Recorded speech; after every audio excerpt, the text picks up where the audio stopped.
following is a paid commercial program. Products or programs demonstrated or opinions expressed are those of the advertiser and not necessarily endorsed by the station.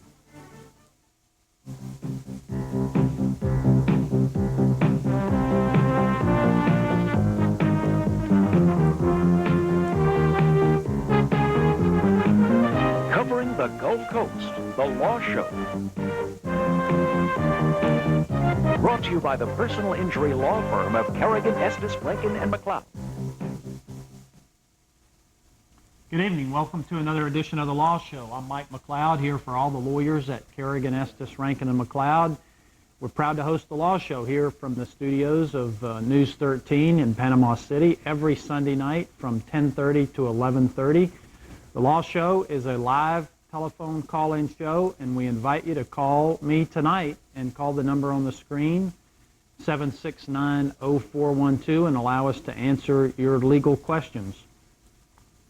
Again, the law firm is sponsored by the lawyers at Kerrigan Estess Rankin McLeod, and I'm Mike McLeod. Our firm specializes in cases that involve accidental injury and wrongful death cases. We handle many cases that involve injuries of all types, and many injuries occur in automobile accidents. And we find that many very bright people, even though they have paid for automobile insurance for many years, don't understand exactly what their coverages are. And many people like to say, well, I've got full coverage, without really knowing exactly what you have. So if you want to pull out your automobile insurance policy tonight, tell us what kind of coverages you have. We can discuss whether or not that's perhaps adequate in your situation. We're a law firm. We don't handle or sell automobile insurance, but we find that people who are injured in accidents, we almost always immediately look to see what sort of insurance coverage is available to them. Florida is a no-fault insurance state and has been for many years. And at least what that means in Florida is that in an automobile accident, even if the other driver is at fault, we look to our own insurance, initially at least, for benefits. And those include personal injury benefits that pays 80% of our lost wages and 80% of our medical expenses and 60% of lost wages from our own company, even if the other driver runs a stop sign, even if the other driver is intoxicated. We get those things covered by our own insurance company. Then in Florida, if the other driver was at fault, we can get the balance of those tangible losses paid by the other company. And if you have a permanent injury in the accident of some type, you are entitled to be compensated by the other driver and his or her insurance company for those intangible losses for pain and suffering, only if you have a permanent injury in Florida. Again, the number to call is on the screen. It's 769-0412, and the Law Show is brought to you every Sunday night here from the studios of News 13 by our law firm, Kerrigan Estess Rankin McLeod.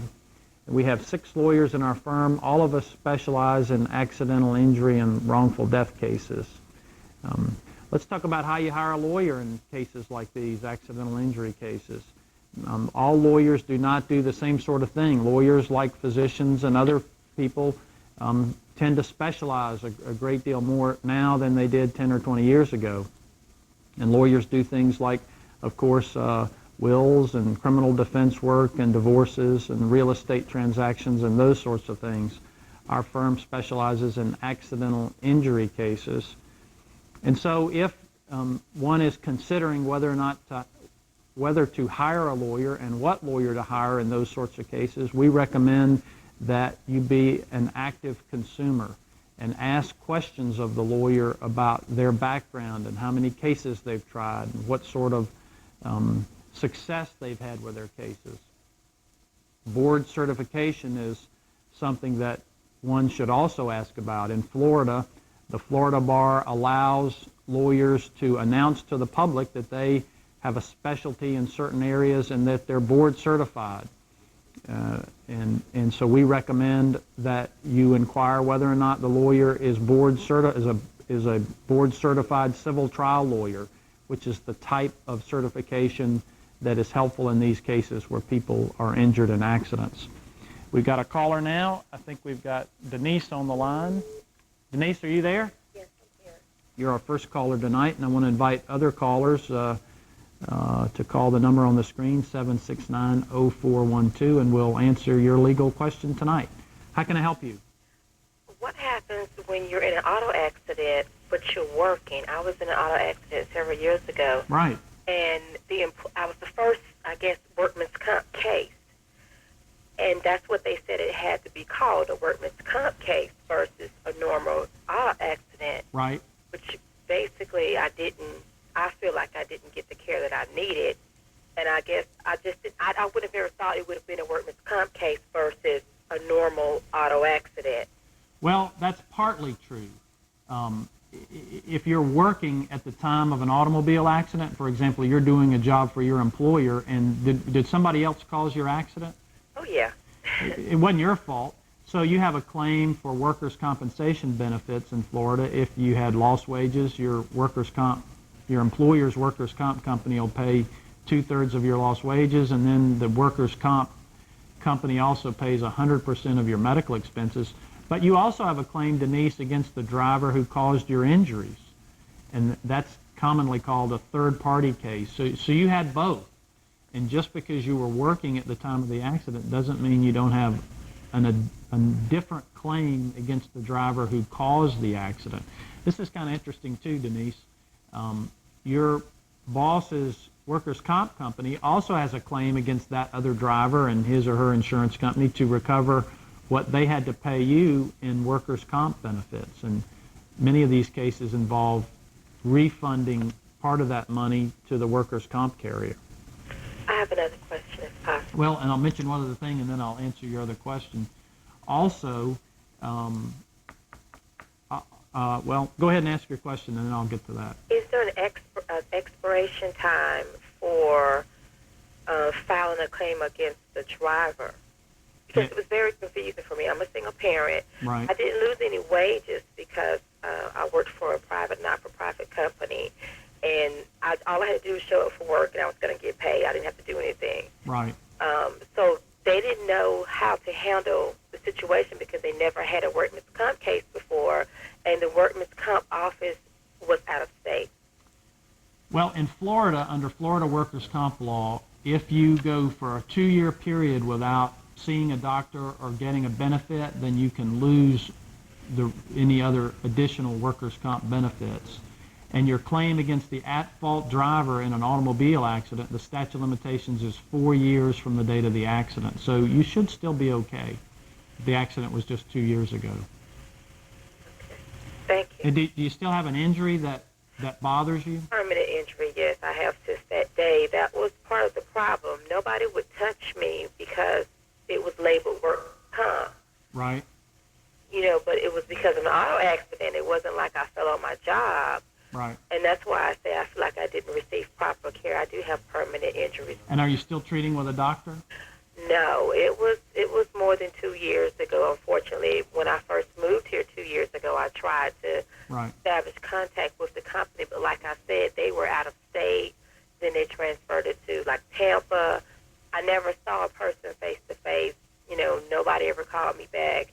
I never received anything in writing. Basically, it was you go to this workman's comp place and you receive treatment here, and you never got anything in writing.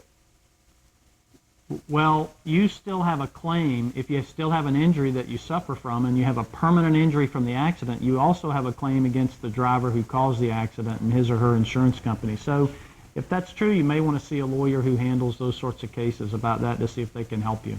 Okay. Okay? Thank you. Thanks for the call. Again, I'm Mike McLeod. I'm here for all the lawyers at Kerrigan Estess Rankin McLeod. My partners are Bob Kerrigan, George Estes, Bill Rankin, and Randy Thompson, who often hosts the law show here. And we are proud to have people tell us that they appreciate our show and they find the questions that they hear and our answers helpful. And that certainly is one of the reasons we're up late on Sunday evening, live tonight, answering your legal questions. And of course, the show is much better when we have a lot of callers, and we generally have plenty of calls at the end of the show. So I invite you to call early tonight, 769-0412, to see if we can answer your legal questions.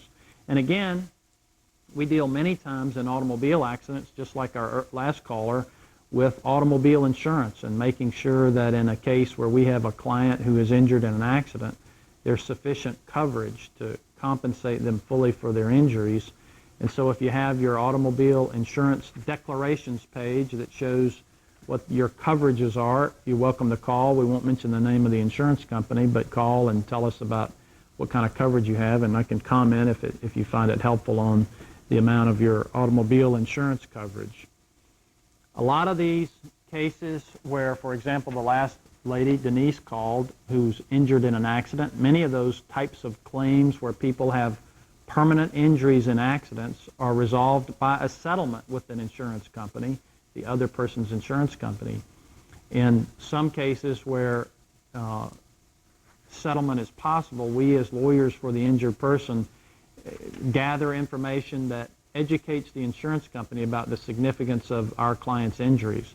In cases where that cannot be settled, many times those cases go to a jury trial, and we pick juries and we have a trial in representing our client to resolve these issues. And sometimes cases are settled, and we may talk about it a little bit later in the show, by mediation, which is a relatively new item that helps people resolve matters and claims like this with the help of a trained mediator. All right, let's go next to Corey. Are you there? Yeah, I'm here. How can I help you tonight? Okay, I have a quick question here. Okie doke. All right, well, I was in an automobile accident about a couple of months ago, and of course it was no fault of mine, and I was driving someone else's car. Okay. And that person was fully insured. Right. But the situation is I've had an injury which require surgery on two parts of my body, identical parts of my body. Okay. And what the situation is that the person that is, or the company, insurance company that's taking care of the medical bills, 80% of the medical bills. The person that owned the car. Right. Okay. Their insurance company's taking care of 80% of the medical bills. Right. All right. Now the other insurance company, talked to the insurance person there, and they said they're just responsible for pain and suffering, which they will reward me once the doctor releases me. And it's not a reward; it's compensation. I mean, I know that's what you meant, but it means a lot of people, think, Corey, that people think they hit the lottery when they're in an accident. But what we find is that there are horrible injuries caused in a lot of these accidents, and people get compensated. Right. It's for further medical expenses. Right.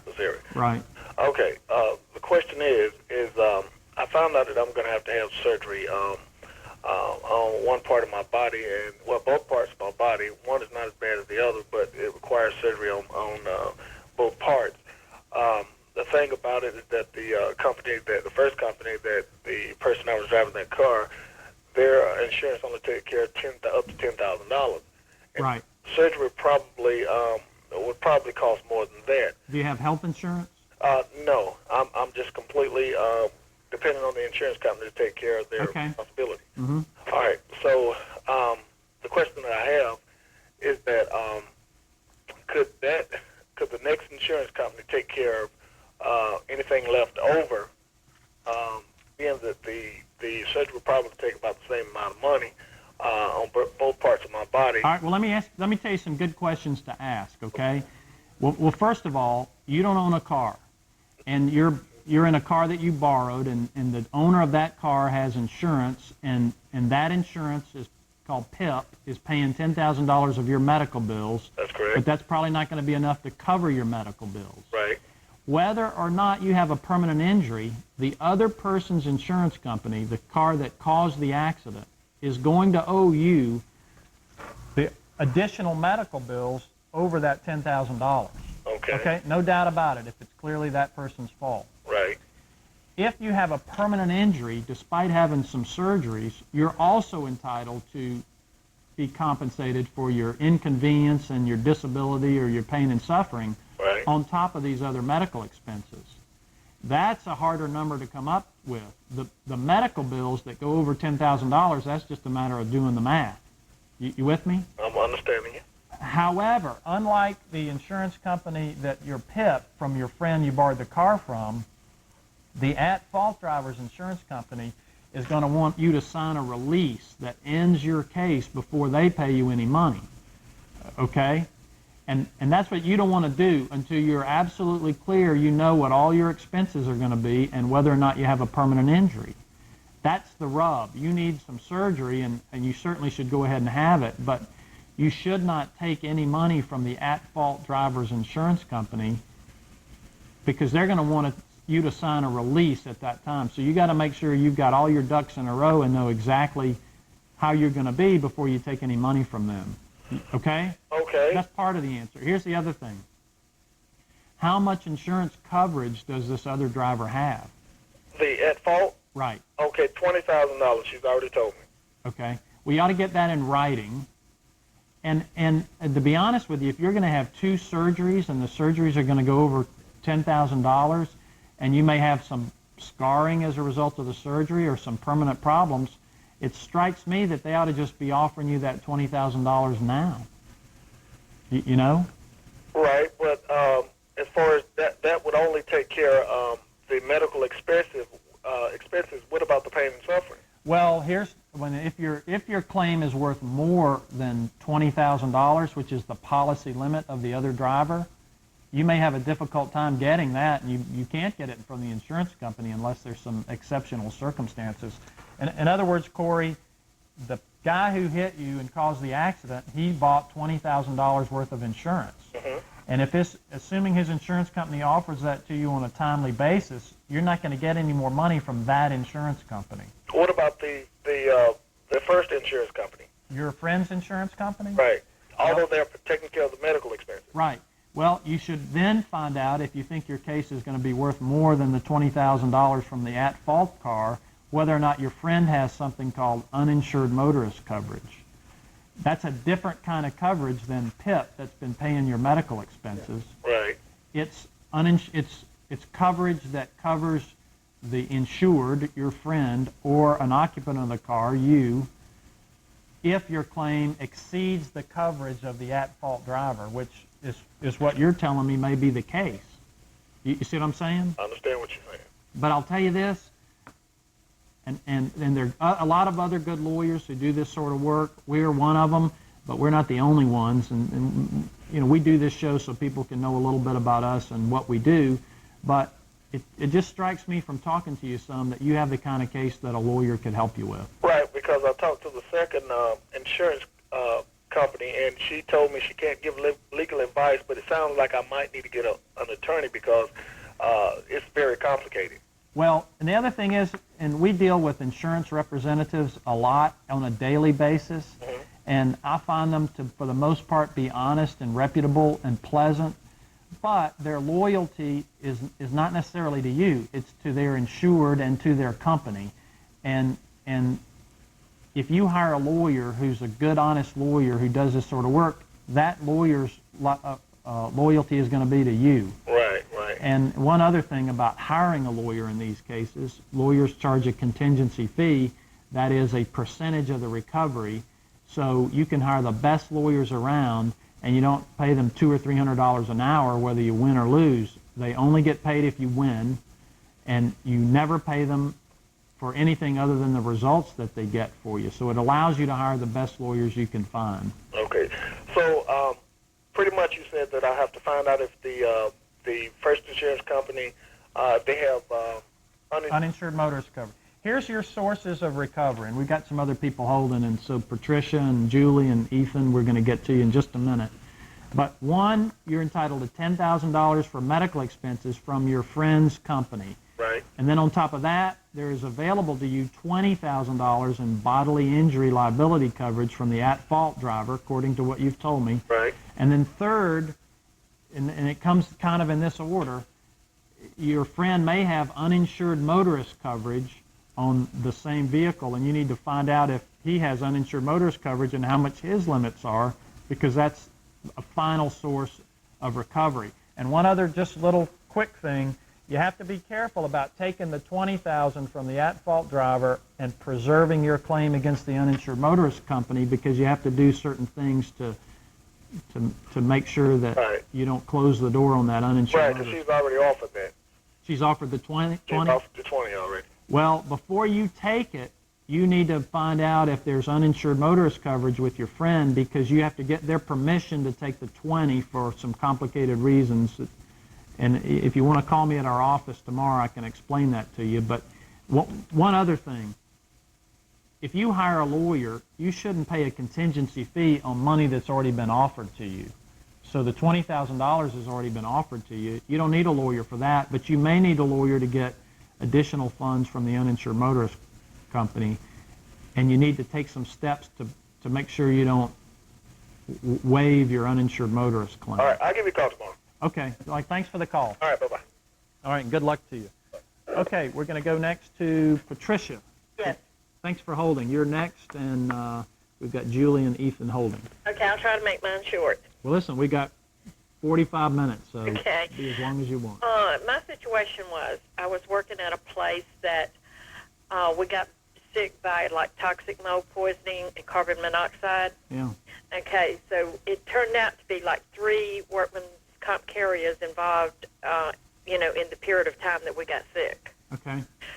Okay, and the attorney that I had did not file for me on one of the carriers. And I kept asking him. He told me, he said, keep reminding me. And I did. I kept asking him, have you filed my case against such and such? Okay, don't mention any names. I'm not. And Okay. he kept saying, yes, I have. So finally I pinned him down. I said, you couldn't have filed it because I've got no Notice. confirmation through the workman's comp court. Mm-hmm. And he kind of giggled, and he said, well, if I haven't filed it by now, it's too late. Your statute of limitations have run out. Okay. Okay, now, so what are my options to get what's rightfully mine? Okay.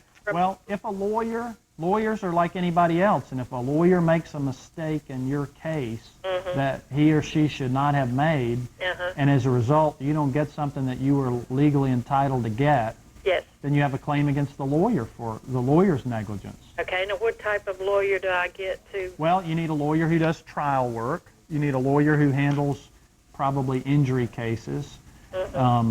Sometimes lawyers are reluctant to make claims against other lawyers that they know, or that sort of thing. So sometimes you have to go to another.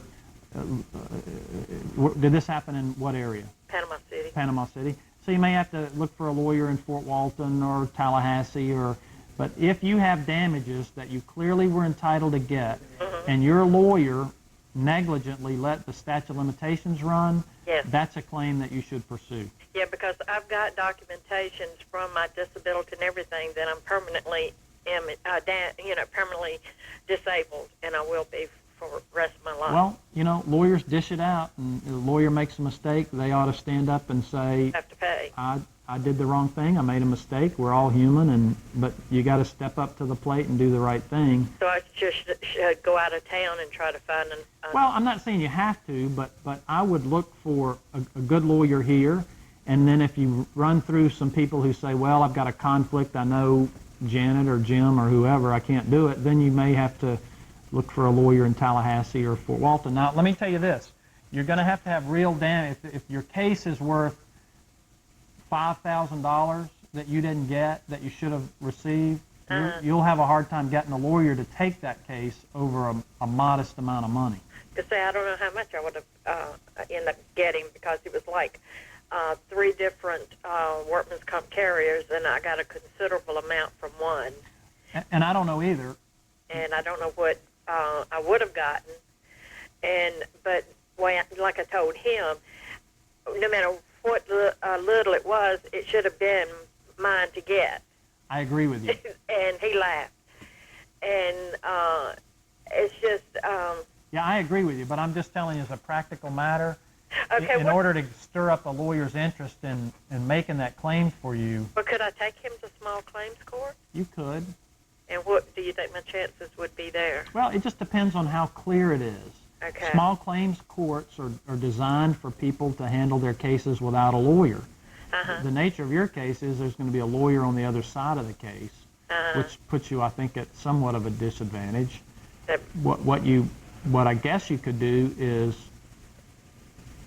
you could write a letter to them and say, it's my understanding that this case was lost by the running of the statute of limitations, and I'm going to make a claim against you or your malpractice insurance company, and you know, maybe the lawyer will want to resolve it with you. The problem is with you making a claim against the lawyer, unless you have one helping you, I think you'll be at some disadvantage. Because, for example, because you don't know what your claim was worth. Yeah, and I think he kind of knows that too, because on one of the claims, he wasn't supposed to take anything except just a small amount of fees that he had done, because when I went to him, the offer had already been made to me. You know what, I think I would try and find another workers' comp lawyer, because that lawyer would probably be experienced at doing some trial work, and also might know what the value of your claim that was lost is. Because the one claim that I did get it on, and I confronted him, I said, you told me yourself that you were not supposed to take any fees out of this case because it was already offered before I came here. Right. He looked at me and laughed and said, well, you can't prove it. Well, get you a good lawyer. I mean, lawyers, people are critical of lawyers for having bad reputations, and one of my daughters, when she was a teenager, asked me why everybody hated lawyers. Really? Lawyers, people go to lawyers when they're in trouble or something like this happens, and for the most part, lawyers work hard, and we have good judges in our area. And just have bad ones. Well, sometimes we do. Bad ones are not looking out for your interests. That's true. So anyway, I hope you find somebody to help you. Okay, thank you so much. All right, thanks for the call. Bye-bye. Okay, let's see. Julie, are you there? Yes, I am. Thanks for holding. Yes, I have a disabled diabetic mother who... Okay, I need you to speak up a little bit because we got some I'm sorry, I noise have a out there. disabled mother-in-law. Okay. She's diabetic, and she took a fall this week on a state property. Okay. And she hasn't got feeling in her legs. Well, excuse me, I'm going to get our cameraman to keep his voice down here a minute, and so I can hear you better. Okay? Go ahead. She hasn't got feeling in her legs because of her diabetes, but she walks and she gets around all right. She fell and she broke her hand. Okay. And she fell. How did she fall? She scraped. They have a sidewalk in front of this place, and there's a grating along the edge of the sidewalk. And she didn't see the step down. Okay. I mean, I've tripped over it myself before. And who owned the property? I'm sorry? Who owned the property where she fell? The state does. Okay. Okay.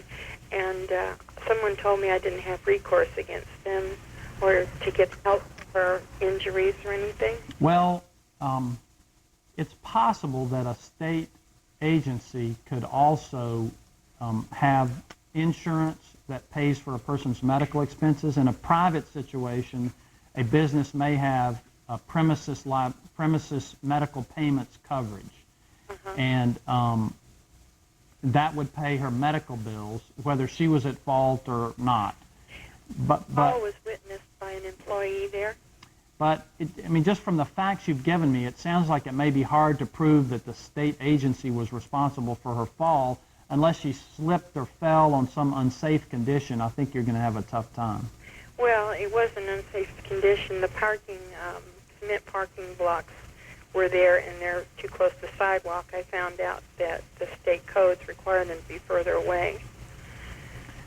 Well, and what was her injuries? What were her injuries? She has a broken hand, requiring that she sees an orthopedist, and since she's disabled, she's on Medicaid, and they won't cover an orthopedist. Well, here's what I would do. I would, with your help, she needs to call reputable lawyers who handle those cases, and when they have time to listen to all the facts. Lawyers who are good lawyers don't charge to have you come into the office and tell you about an accident and your injury.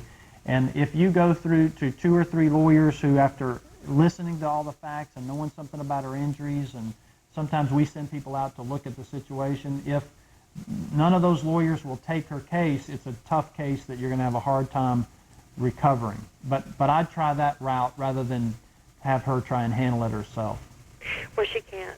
We're responsible for her because she's disabled. She's not able to care for herself. But you may find if you write that governmental entity that they have a type of insurance that will pay medical expenses only just because somebody was hurt on their premises. I see. Okay? Okay, I appreciate your help. All right, Julie, thanks for the call. Thank you. We're going to take a short break, then we're going to come back with Ethan's call, and we're going to get to Peggy and Shirley, and we have an open line, so we have plenty of time to answer your legal questions. I'm Mike McLeod here for the lawyers at Kerrigan Estess Rankin McLeod. Our firm specializes in accidental injury cases. Our office is on Jinx Avenue in Panama City. We're there every day. And the number to call tonight is 769-0412. We'll be back in just a minute.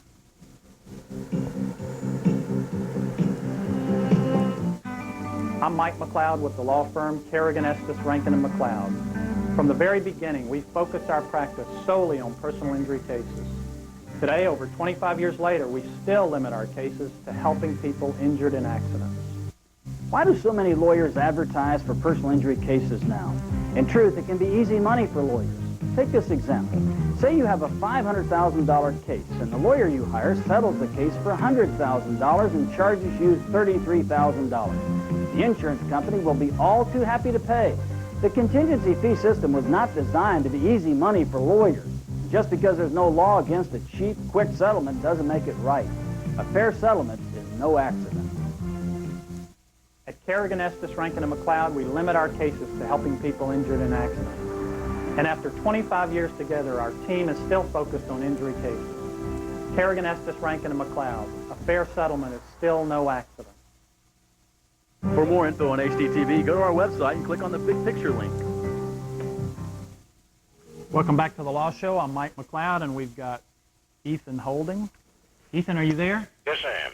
Thanks for holding so long. That's okay. How can I help you tonight? Give you the scenario, the story in real brief, not to take too much of your time. Okay. Driving a big 18-wheeler truck out for a company out of Lincoln, Nebraska. Okay. Was in the terminal in Lincoln, got out of the truck to fuel it, and there was a puddle of diesel over there, and stepped somehow on a rivet that was soaked in diesel inside this puddle. Okay. Didn't think of it much and pulled it out, just took a shower and left with my load going towards Sarasota. Got to Sarasota with 104 fever. Put me into a hospital in Sarasota. Got out of there and they sent me over to the house for to recuperate for a little bit with, and by the time I got to the house, they decided that instead of me recuperating, they're going to hospitalize me again in a hospital in Panama City. Okay. Once I got out of there, I was for about two weeks at the house and went back to driving. Picked up the load again somewhere in Florida and went up to Minnesota. By the time I got to Minnesota, my legs swelled up completely. All turned red and swelled up, and sent me in a rented car home and back again to the doctors. In Nebraska? From Nebraska, yeah. Okay. I rented a car, and private car, and, like I had to drive all the way back. Once I was over here, they started sending me from one doctor to another, and every doctor that prescribed something that didn't like it, they sent me to another doctor. Prescribed again something, they didn't like it, sent me to another doctor. Okay. And there was a period of about 9 months that nobody even looked at me. It's as much as giving me an aspirin for all that. Originally, I was diagnosed with cellulitis, which is a form of blood poisoning and whatever. Who's paid for your medical bills so far? So far, Workman Comp, the carrier. Out of Nebraska? No, out of, because I live in Florida and I belong to a Florida terminal. The headquarters are in Nebraska. So they had a change of venue and they moved you over to, and it's Florida. In Florida, right over here in Panama City. Okay. As I said, for 8 months, they didn't even give me as much as an aspirin for pain or for anything. Right. And as a result of that, I developed something that's called RSD. Okay. This is pretty much a permanent situation. Well, it can be very serious. It is. Right. It is. I mean, I can't walk and I can't, I'm walking, but I can't do much. Are you able to work? To work? Yeah. Are you able to work? I don't think so.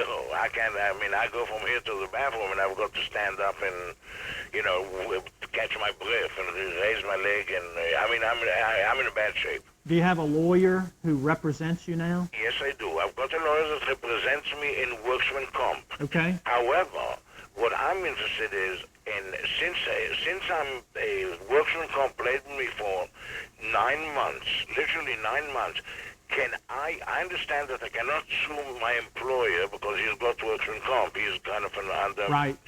But can I sue the carrier for neglect?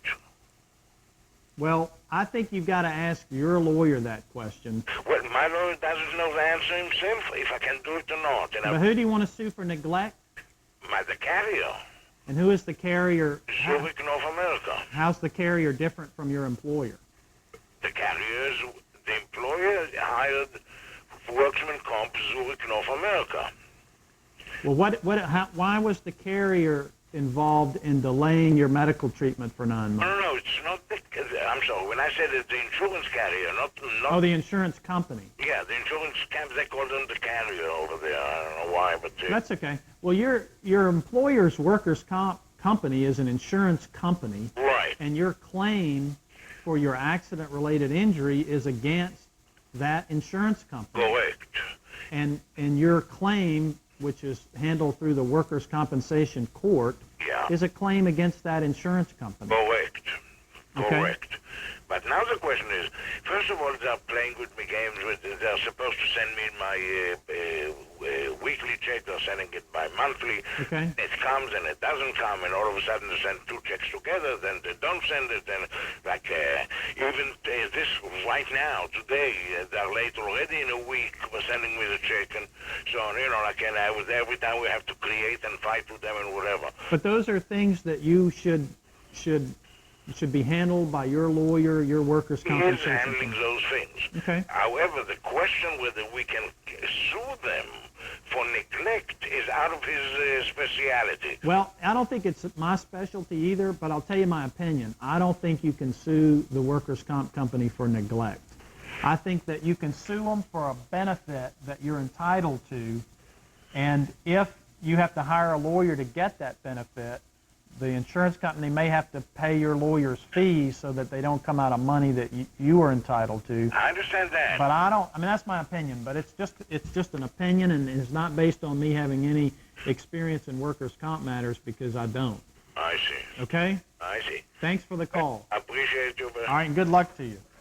Bye-bye. All right, Michelle, you're next on the Law Show.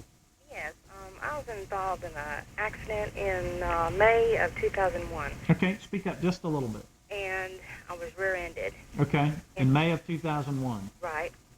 And due to this, I have what is considered a permanent neck injury. Right. They can't do surgery. All they can do is injections from time to time. Have you had the injections? Yes, up until about 6 months ago, when my insurance company could no longer pay for it. Because you're, like another caller earlier tonight, your $10,000 in PIP has run out? Right. They paid the maximum on everything they could pay. Your insurance company? Yes. Okay. The other insurance company has paid a total of $192, which was to the rear of the vehicle. Is that the amount of damage that was done to your car, $192? That's what they estimated it as. Yes. Okay. All right. Go ahead. I had a meeting approximately 2 weeks ago with the other party's insurance company. And do you have a lawyer helping you? No. Okay. Without seeing the file, which she said she had been to Alabama for. Right. She offered me $10,000. Okay. And how? At the present time, I have over $11,000 in outstanding medical bills. That was my question. What are your unpaid medical bills? Right. Okay. Which the $10,000 would not even cover. So your total medical bills are about $20,000. That's just what has not been paid. No. $10,000 has already been paid by your company. I have no idea what my company has put out. Well, you have $10,000 in PIP. No, $10,000. PIP benefit, so I presume that your total medicals are about 20. 11 unpaid. Right. Okay. I got a letter from the insurance company, I believe yesterday or day before yesterday. Right. Giving me an offer of $5,000 now that they have sent away for the file. You mean the offer went from 10 down to 5? Right. Okay. along with 2 copies of a cervical spine x-ray, which proved we're at fault with the accident. What kind of doctor have you seen that says you have a permanent injury? He was a, You don't have to mention his name, but what kind of doctor? I'm assuming he was a neurologist Okay. of some type. Well, let me tell you what I think. One, you have the kind of case where an insurance company is offering you even less than your medical bills, and so you ought to go get a lawyer to help you. And the way you pick a lawyer is to be smart about it and ask around, and don't just, stop at somebody that's on the corner, or don't pick us because we have a television show, but check around and ask and see who are the good, honest lawyers in town who go to trial and help people, and then pick a good lawyer and let that lawyer help you, because it's not fair that you strike me as being a relatively young person, have a permanent injury to your neck, and settle a case with an insurance company and still owe medical expenses. Now I'll tell you what is the difficult part of your case, and I'd be very surprised if you didn't hear this in the meeting that you had with the insurance company, and that is they said nobody can be hurt in this little accident because there was hardly any damage to your car. And that's what they always say. The truth is people can be hurt in modest impact accidents, but it makes the cases harder. You still there? Yes. You see what I'm saying? Right. I mean, their position is you only had $200 worth of damage to your rear bumper. How could you have been hurt? And so they're not offering you very much money. So you've either got to take it and live with it, or go get a good lawyer who's going to help you and let that lawyer work hard and go to trial on the case. Okay. What exactly is the statute of limitations as far as... It's 4 years from the date of the accident. You said your accident was May of 2001, so we're 2.5 years into it.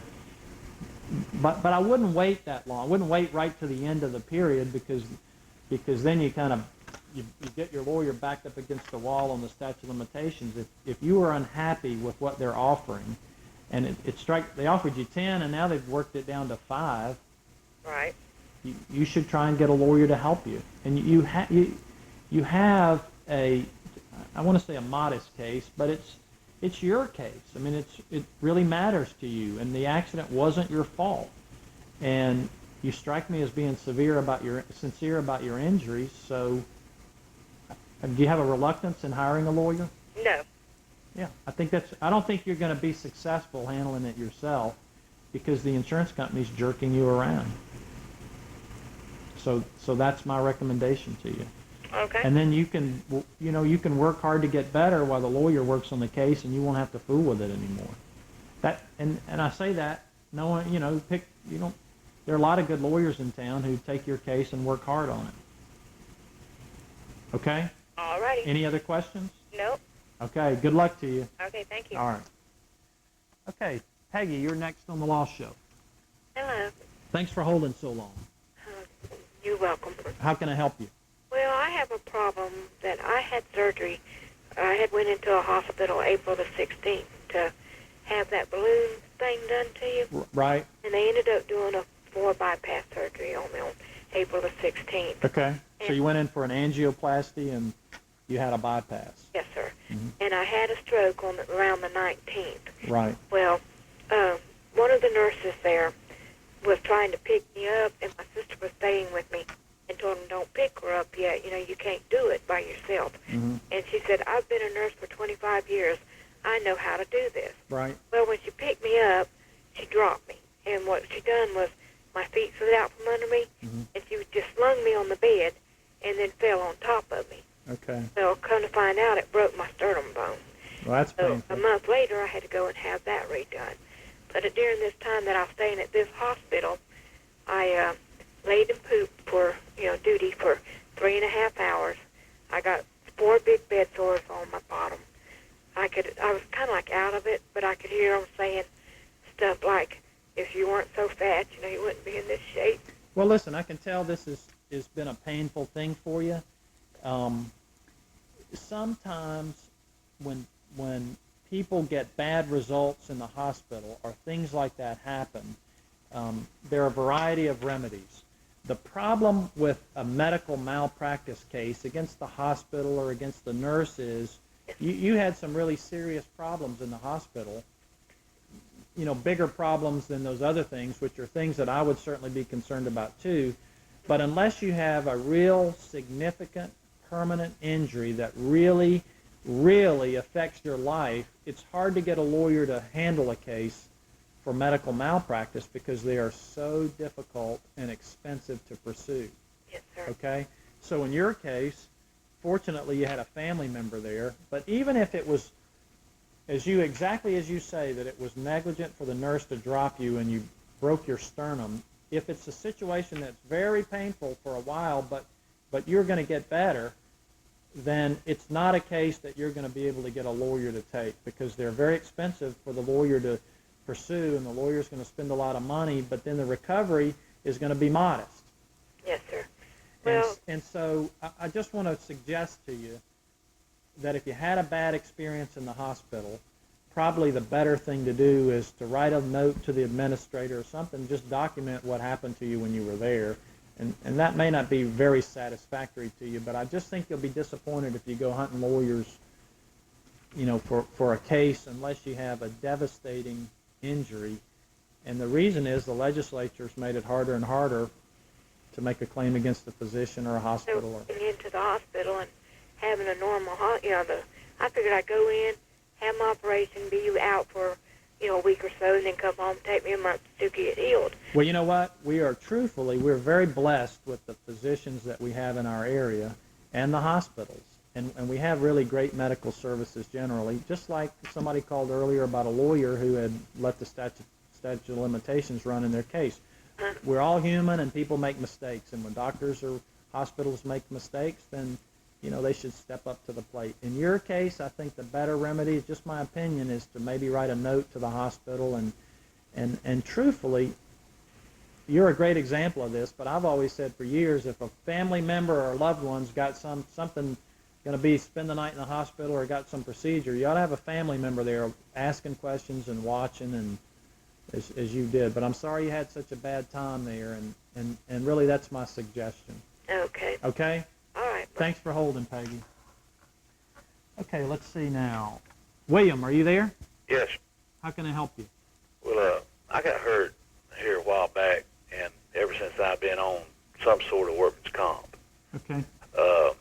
It wasn't that serious when I first got hurt, and I went to one doctor, and the doctor said, well, as long as you can, take the pain, go to work, Okay. go ahead and work, and I could. Right. Well, over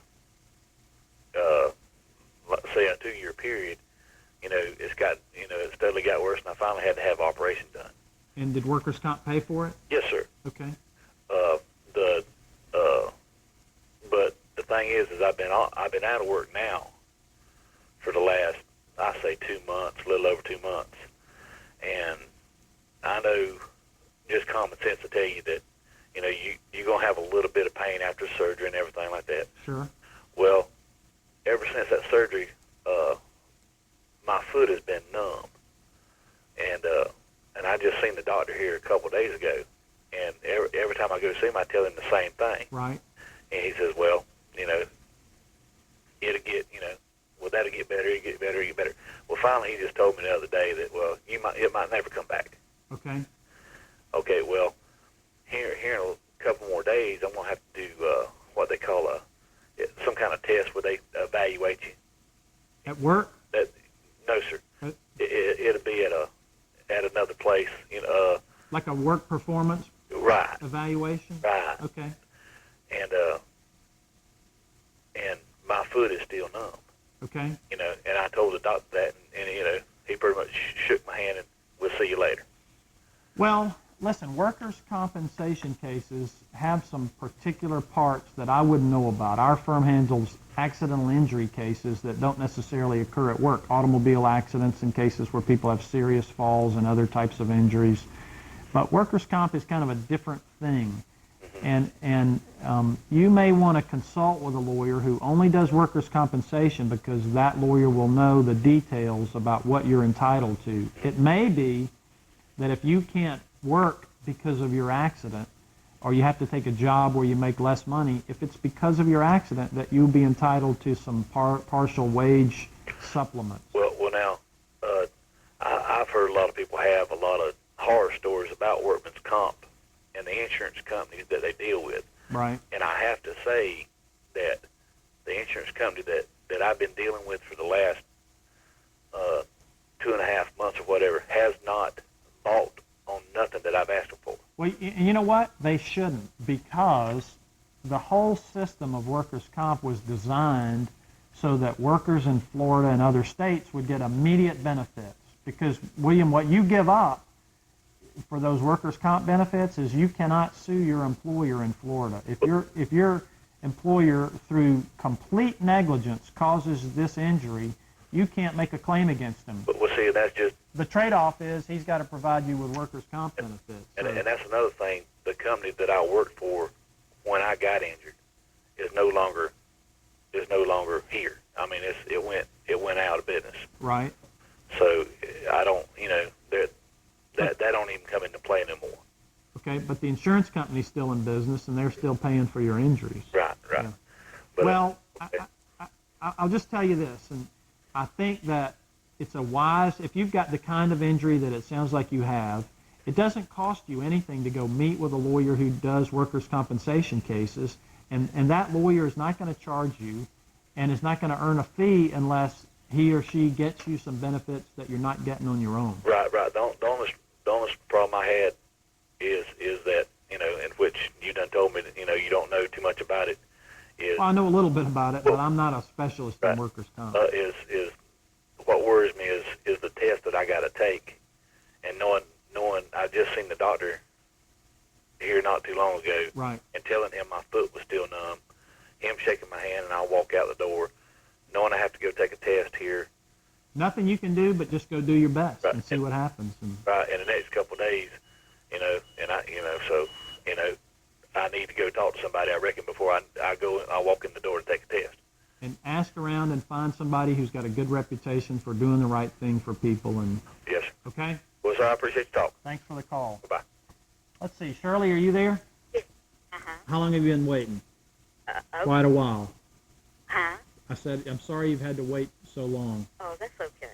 How can I help you? Well, I have a question. Back in 99, November 99, Okay. my husband passed away. Oh, I'm sorry. A bunch of rental houses, and he left it all to me. Okay. And so I took all the paperwork to my lawyer, and he told me he would put it through probate, but he would have to have $3,000 before he started. This was back in 99. Yeah. Mm-hmm. So he started back in January of 2000. So he had to have $3,000 before he started, so I could give him $3,000. Right. But in May, he had to have another $3,000. May of 2000? Yeah. Mm-hmm. And then November 2000, he wanted nine more thousand to do the probate. Okay. When I got my deeds back, I didn't look at them right then. When you got your what back? My deeds, all the deeds. Okay. Well, I didn't look at them right then, but when I went look, I had to look through one day for something, and I got the notice, and they wasn't in my name. And so I went back to him and I asked him. He said, "Well, I'll fix them, put them in your name, but it'll be $75 a deed." So I'm trying to sell a place, and they said that. Well, whose name are the deeds in? They in my husband's name. Well, I thought the whole point of hiring the lawyer when your husband died was to put it over my name. Yeah, of course. Well, he didn't, and he did not.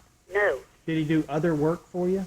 He said it was all done in November for me to come pick the paper. But did your husband have other assets that were in his estate that needed to be transferred to you? Yeah. Well, now before he passed away, he went and had my name put on his checking account and his checking account. Right. And so I don't know why he didn't. Well, let me ask you this: what was the total, if you know, the total value of your husband's estate? It was probably about $50,000. Okay. And how many different deeds are there that are not in your name that should be in your name? That all of it's not. None of them in my name. How many though? About 15. 15 different pieces of property? Yeah. But and what was the value of the property if his estate was only worth $50,000? That would make the average cost of each piece of property about $3,000. You see what I'm saying? Yeah. You said your husband had 15 different pieces of property? Yeah. Rental houses. Yeah. Rental houses. But what was the value of the average rental house, a piece of property? Was it only a couple of $1,000s? That seems low. No. It was the whole. It was seven. I was wrong. It was $7,050. $750,000. Was the value of his estate? That's what it was. Okay. Well, that sounds a little bit more like it. Yeah. Okay. So in any case, there are 15 pieces of property that are still in his name. All of them. Yeah. And he wants to charge you $75 per deed. deed. Well, I would ask him to do it and not charge you, because he's already charged you and he didn't do what. I know. That's what I would do. But you know, these are valuable things to you, and you certainly want to get it done. Yeah.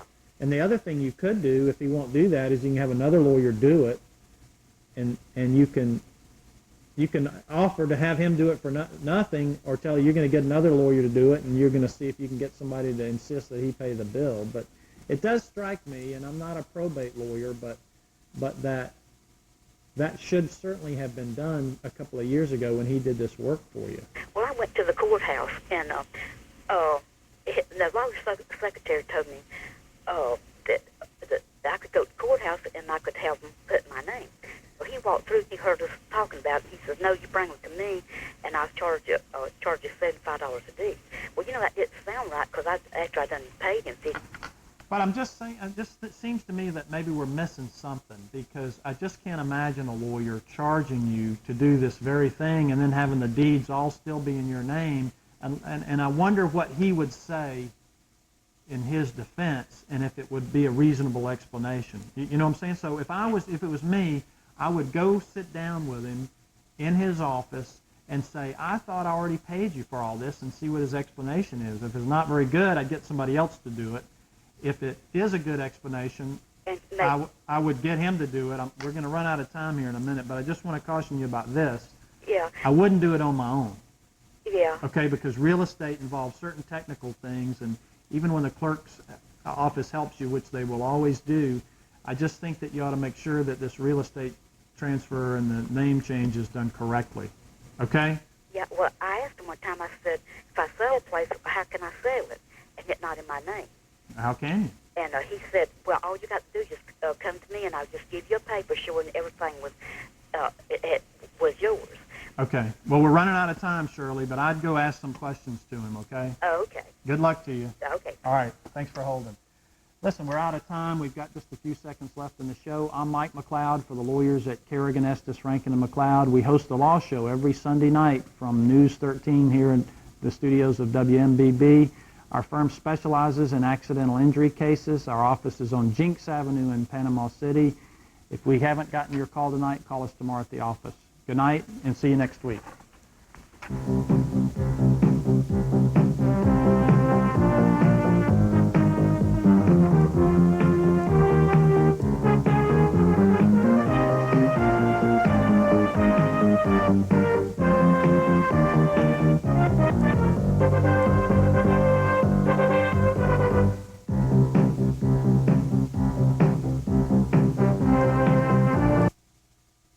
The young woman is dead.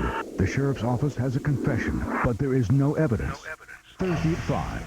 News 13 is on your site uncovering important facts about this baffling case. What really happened and what made the justice system fail. The time that I was involved in the investigation, we had no positive proof of how this person died. Find out why this woman's death can't be solved and if this could happen again.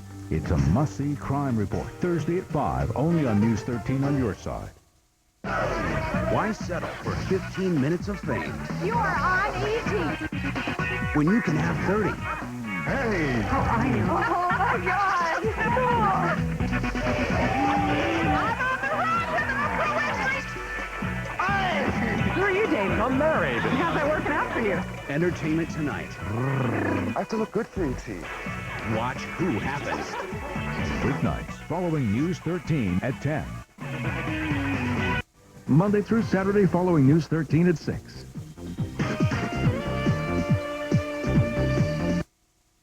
I'm Los Angeles County Sheriff Lee Baca. The program you're about to see contains real-life mysteries of a number of missing people.